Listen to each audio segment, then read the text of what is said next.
One of my best videos, and also one of my least popular videos, because that's how it tends to go, was about my experience with the online community surrounding music gear, specifically like effects pedals and analog synth gear. If you want the whole story, you can check out the video, but to sum up the conclusion of that video and my reason for making it in the first place, I ultimately stopped interacting with that community at all because it just exhausted me. What tired me out the most was the relentless stream of new products, all of which were then promoted by the leading creators in that community. Even if the creators working in that space hadn't intended for their coverage of new products to essentially function as advertising, that is very much how it felt to me, and I did not enjoy it.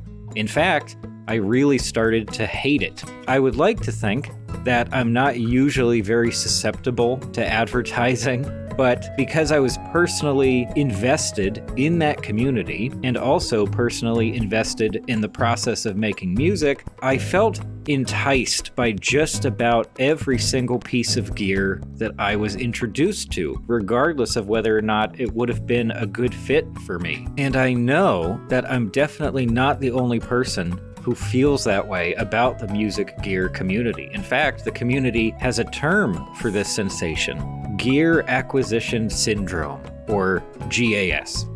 And more generally, this is just how influencer marketing works. Somebody that you like and then maybe you also look up to presents a product, and you're automatically more likely to pay attention to that product as compared to seeing it just in some bland video ad or like a banner ad elsewhere on the internet. So I stepped away from that community a couple of years ago at this point, but long story short, I got myself involved in a very similar situation recently, this time with a completely different online community. And it got me thinking about what I have decided to call commodity communities. As you would probably guess, these are communities that revolve almost entirely around buying products of some kind. Now, I am not here to tell you that commodity communities are evil or that they're a manifestation of accelerated digital consumerism. Well, that last part might be accurate, but I don't want to slam these kinds of communities in general. Instead, I would like to take a critical look at how they function based specifically on my personal experiences with them. And then I would like to talk about some of the issues that they present, at least for specific groups of people. So as a kind of case study on the topic of commodity communities, I'll start out by tracking my trajectory with one specific commodity community, which is the online community surrounding custom mechanical keyboards, like computer keyboards, not that kind. I could go into a whole lot of detail about this community, but we really don't need that much detail for our purposes here. Basically, I was looking to buy my friend a nice keyboard for their new custom PC setup, and my online research on the topic quickly led to a number of different websites and forums and content creators who specialize in this niche. We already know that the owners of the internet, namely Alphabet, i.e. Google, are really good at funneling users towards sites and content that will indulge even the smallest curiosity that might eventually result in a purchase. So within just a few weeks of downloading a homebrew version of The Typing of the Dead, I was watching keyboard build videos, unboxing videos, and reviews on a daily basis. And I was having a great time, by the way. The videos themselves probably look kind of boring to someone who's not really interested in the hobby, but I was enjoying it and I logged it all away as research. I wanted to learn about the different kinds of boards, the different kinds of switches, the different boutique brands out there, and how to mod your keyboard to make it feel and sound better. So it wasn't that much longer before I was buying keyboards and keyboard components on a pretty regular basis. And this is when the cycle really started to take over. The current custom keyboard market lends itself really well to the introduction of new products. Because here's the thing, this is a hobby that depends very heavily on personal preference. And since the hobby itself, and therefore the products, are still relatively niche, you can't just go to a store somewhere and try out a whole bunch of different boards and switches without actually buying anything. I mean, sure, you could go to like Best Buy and demo some of the boards from Logitech and Corsair, but most enthusiasts are not buying those boards, and those boards are not going to give you a very good idea of what you would be getting from a boutique brand. Custom switches are also a real challenge. There are just so many right now, and you're not going to find them in a brick and mortar store, at least not yet. So if you're trying to decide whether you should order a particular set of switches that is going to cost in total like $100, one of your only options is to look at demo videos and reviews online. And this aspect of the custom Keebs community very closely resembles the music gear community that I was talking about at the start. No review or demo or sound test of any keyboard-related product, no matter how well done and how objective or scientific, is ever going to provide all the information that you need to decide whether or not you're going to actually like that product, because your preferences in regards to these products are subjective. You need to experience the product for yourself to find out whether you like it. I do think that these kinds of review videos are helpful. I'm not denying that. And plenty of creators have found ways to make their videos entertaining too. I like these creators. I'm not trying to talk shit here, but given the sheer amount of new products being released within this niche market, you end up with this cycle where companies want to market their new products, so they send samples to influencers who make content about them because, well, people want to learn about these products, and hey, they got the product for free, so why not? But that inevitably leads to the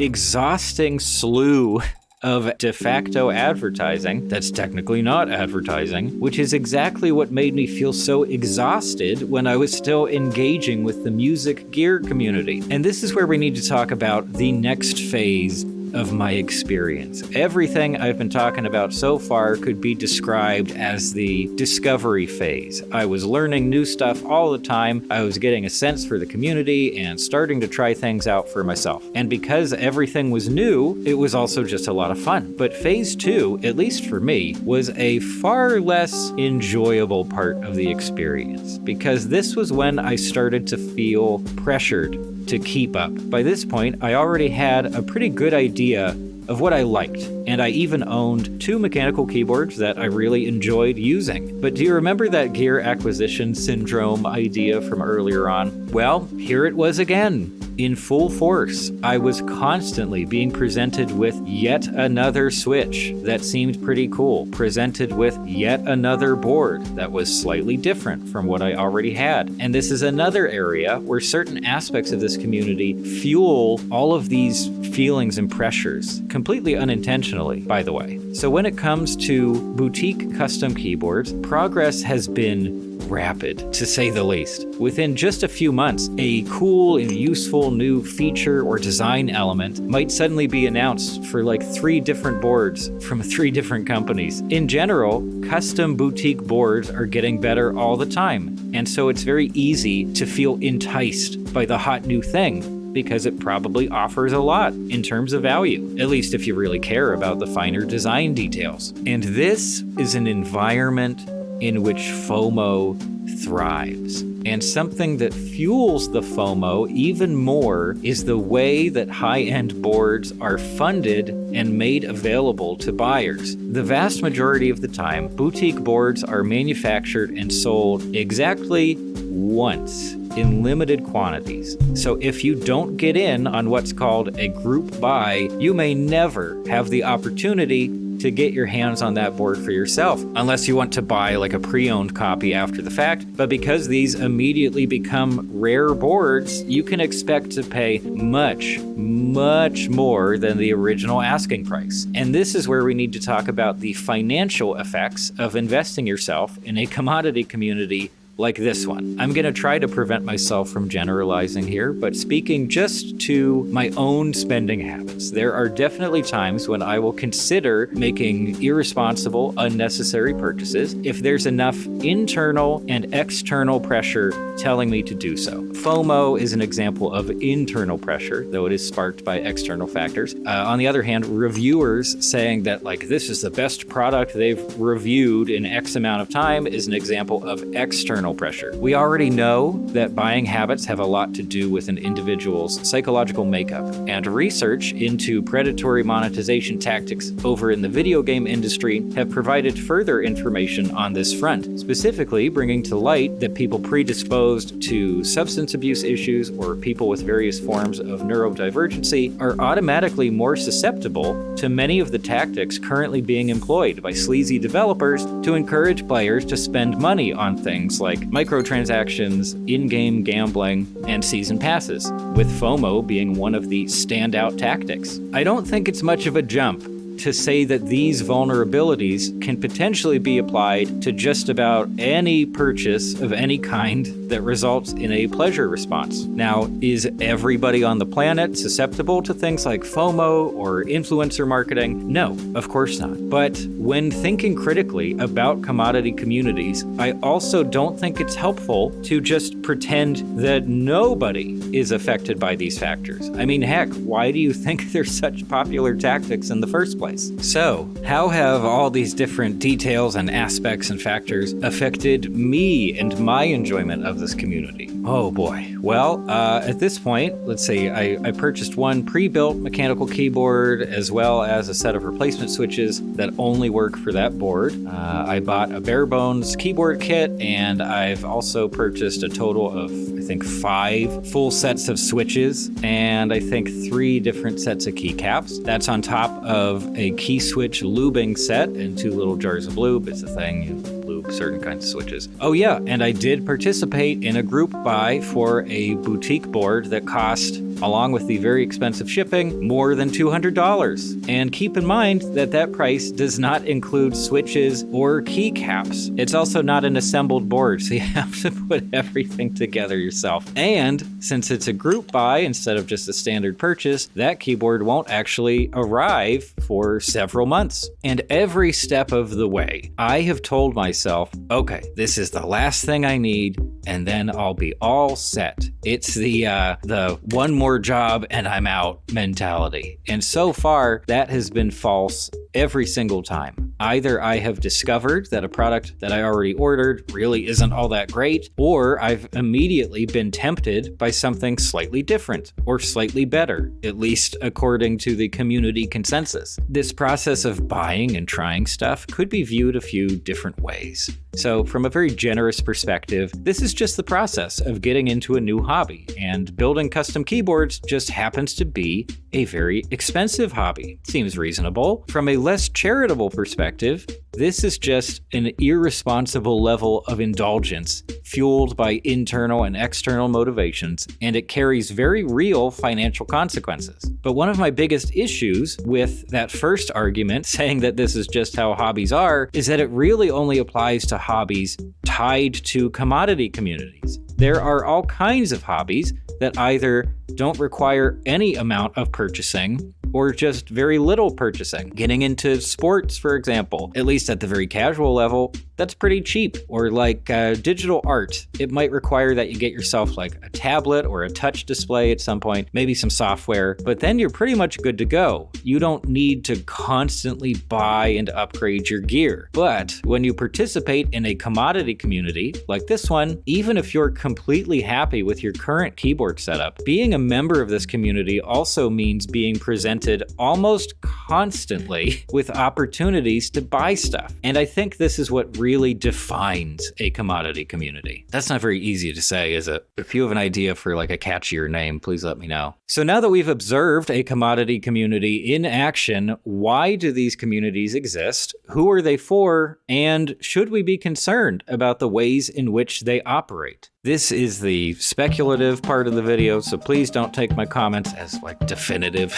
I'm also really not trying to attack any specific communities, but when people invest themselves in a hobby, they tend to be much more sensitive to criticism of that hobby. So I'm just assuming that people might get upset. I don't care. You can do whatever makes you happy. I won't stop you. Well, unless the thing that makes you happy is also ruining your life, then you might want to stop. So why do commodity communities exist in the first place? I don't think that this is any great mystery. The internet itself has served as an excellent conduit for communities of any kind, and plenty of communities are centered on buying and or collecting stuff, and those have been around since long before the internet showed up. Some of these communities went online, and some of them grew a lot thanks to the globalization effect of the internet. Hobbyists, thousands of miles apart from one another in the real world, can now gather and interact online. This makes a community more active, so the community grows. Pretty basic stuff. But I also think that paying attention to the kinds of products that various commodity communities buy and collect can potentially tell us something about the demographics of each community, even if it's only some very basic information about, let's say, like economic class. So, for example, there is a global community of Porsche owners and collectors. Based on the costs associated with buying and maintaining a Porsche, let alone multiple Porsches, I am going to take a wild guess and say that if you're an active member of this community, you almost definitely have a lot of disposable income. Is it technically possible for someone of average or low income to own and maintain a vintage or a modern Porsche? Yes, sort of, but it's definitely not the norm. And if we compare this assumption to the reality of like the kinds of folks that I've met at some Porsche meetups in the LA area, yes, it is almost exclusively high-income people, most of them working in the entertainment industry. In fact, one of the guys that I met at one of these events, he literally purchased the set of The Late Show with David Letterman after the show ended.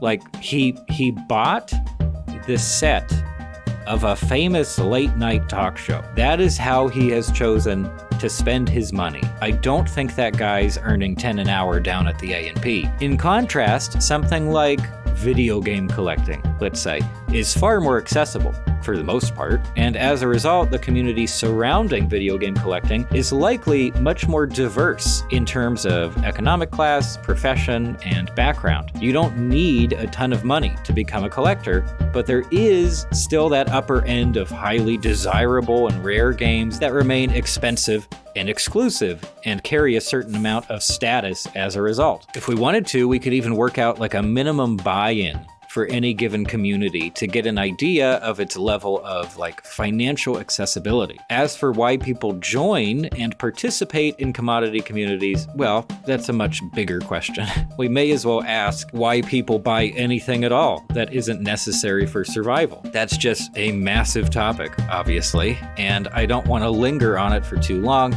but I do have a few comments that I would like to share before we move on. There are definitely practical reasons for buying plenty of different things, apart from the dopamine hit that we might get from a purchase. High-end keyboards, for example. As I already touched on, it's really not that outlandish a buy for someone who's a very heavy keyboard user, especially in a professional context. Other products, like a Porsche again, or an in-ground pool, are purely for kicks. Like, you don't need that. But impractical purchasing motivations are where we get into some of the internal and external pressures that I was talking about earlier. I think I'm especially interested in the relationship between purchasing choices and the perception of personal identity. For many of us, our choices of which necessary and unnecessary items to buy are often seen as reflecting our personalities, our preferences, and even principles. So back when hybrid cars were the new hotness, there was a widespread perception that people who bought and drove hybrids wanted to be seen by others as conscientious and forward-thinking. And that perception had a lot to do with how these cars were marketed. In reality, there were probably some people who did have that reasoning, but there were also probably plenty of people who just thought they would be good cars. Personal wardrobe and fashion, that's another really loaded purchase category, not just in terms of like specific fashion choices, but also in terms of the companies behind the clothes that we buy. Whether we like it or not, buying from certain brands represents our principles to some degree, at least principles in relation to business practices and sustainability. I think that commodity communities are a concentrated instance of the relationship between the stuff we buy and personal identity. So just in general, saying that you're a member of a community, just any community at all, commodity or otherwise, is already a comment on your identity or part of your identity. Hobbies are highly personal. You participate because you're passionate about it. You stay in a community because you enjoy interacting with other members. But in commodity communities, interaction is only one component. In commodity communities, expression of personal identity, buying stuff, and social interaction are all mixed together. We might even argue that these three elements are actually inseparable in these communities. Even if you're only interested in one of these aspects, you kind of have to accept all three of them. And this leads into some of my own slight distaste, I'll keep it mild, my slight distaste for commodity communities, at least in terms of my experiences. Because if you're a member of one of these communities, you just have to deal with a certain amount of pressure to buy things. 3, 2, 1, go shopping! And as I talked about earlier, depending on the specifics of your situation, that might not be something you want to expose yourself to. Commodity communities can easily become environments in which you're just offering yourself up to be advertised to, not only by brands, but also by creators and other community members. And because you feel a sense of social belonging, because these communities are closed loops, the pressure to buy can easily be much stronger than it would be outside of a community context. And this is where I'm gonna get on my high horse for a little bit and say that creators who operate within these commodity communities should at least consider both the intentional and unintentional effects their work might be having on the community at large and on individual viewers. I don't think that many creators do what they do because they want to be an extension of brand marketing. But hey, I could be wrong. Thankfully, across various commodity communities, there do seem to be some creators who have considered their role and have decided not to just like blindly promote every new product that comes along. One of the most positive examples I can point to on this front comes from the music gear community. A channel called Play PM has an excellent series called Gas Therapy. And as you might expect, these videos are all about how to avoid buying a bunch of new gear by recreating specific features and functions of that gear with low cost or even free software. It's a great channel, and I honestly wish that it had been around when I was still heavily involved with that community. Next up, we all know how miserable the PC gaming community is in terms of having new components and cases and monitors and accessories thrown in your face all the time. But the famous channel Low Spec Gamer has done some excellent work on the topic of getting great results with modern games without using the most expensive, most current hardware. And going back to the custom keyboard community,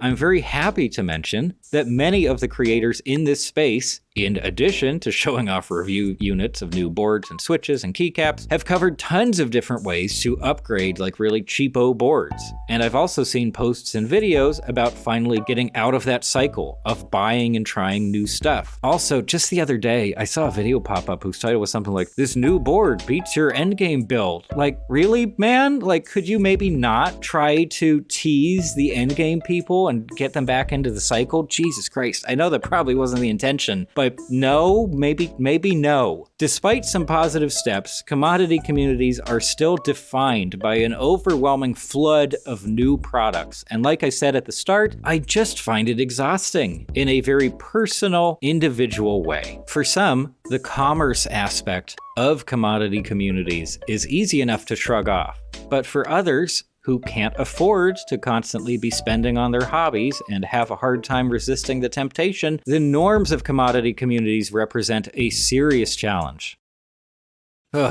This is definitely one of my most finger-pointy videos in recent memory, but I do want to clarify that I'm not coming at this topic from the perspective of a YouTube creator person. I'm coming at it from the perspective of a viewer, the perspective of a community member. As someone who's just trying to enjoy a hobby and also manage their money at the same time, commodity communities are only useful to me up to a point. And I have a hunch that I'm not the only person who feels this way about the endless process of getting something you like and immediately being shown the next thing that you're supposed to want. I am sure that people making a lot more money than I do can support that cycle just fine, but I just find it gross. And I think the people who hold sway in these communities need to take a closer look at what they're doing. I am not above any of this, and I'm sure I'll get pulled into yet another commodity community at some point, and I will continue to watch videos from creators in these communities. But I don't think that I'll ever go back to the mindset where I saw these communities as nothing but good, clean fun and pure intentions. That's all for now. Thanks for stopping by.